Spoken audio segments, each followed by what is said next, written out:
Ngayong araw po ginugunita ang ika-40 araw o 40 days ng pagpanaw ng namayapang tinaguriang comedy king na si Rodolfo Quezon Sr. o mas kilalang si Dolphy.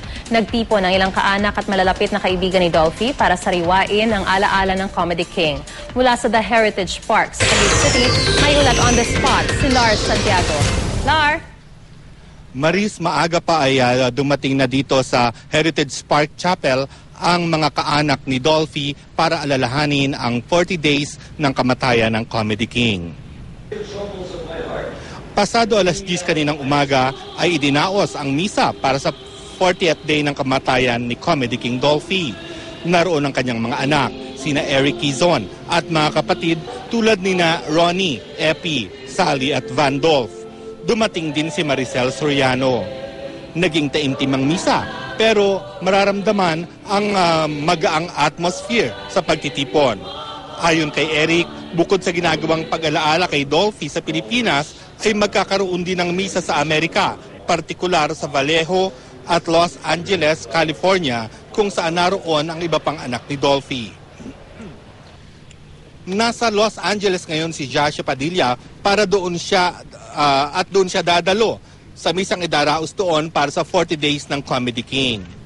Pagkatapos ng misa ay nagtungo ang lahat sa puntod ni Dolphy para muli itong basbasan. Kabilang sa nagwisik ng holy water ang mga anak at kapatid ng Comedy King. Patuloy naman ang mga tribute na idaraos para kay Dolphy. Sa August 31 ay gaganapin ang malaking show sa MOA Arena at tatampukan ito ng mga bituin ng iba't ibang network.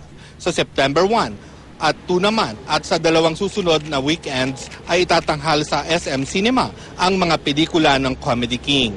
Sa Lunes, idaraos ang Pidol Cup sa isang golf course sa Binangonan, Rizal.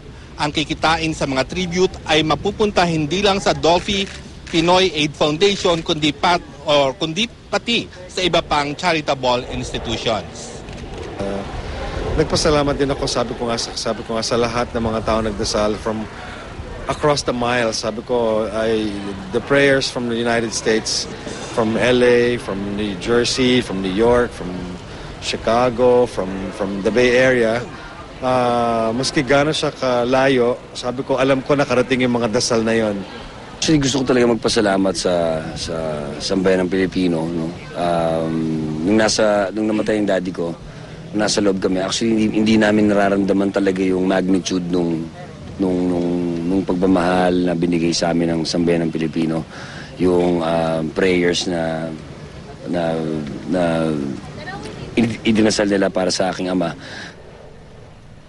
Sa ngayon, Maris, ay isa-isa nang nag-aalisan ang mga nagsidalo sa misa at sa pagbabasbas dito sa puntod ni Dolphy. Ito ay pagkatapos ng isang salo-salong inihandog ng pamilya. Maris? Maraming salamat, Lars Santiago.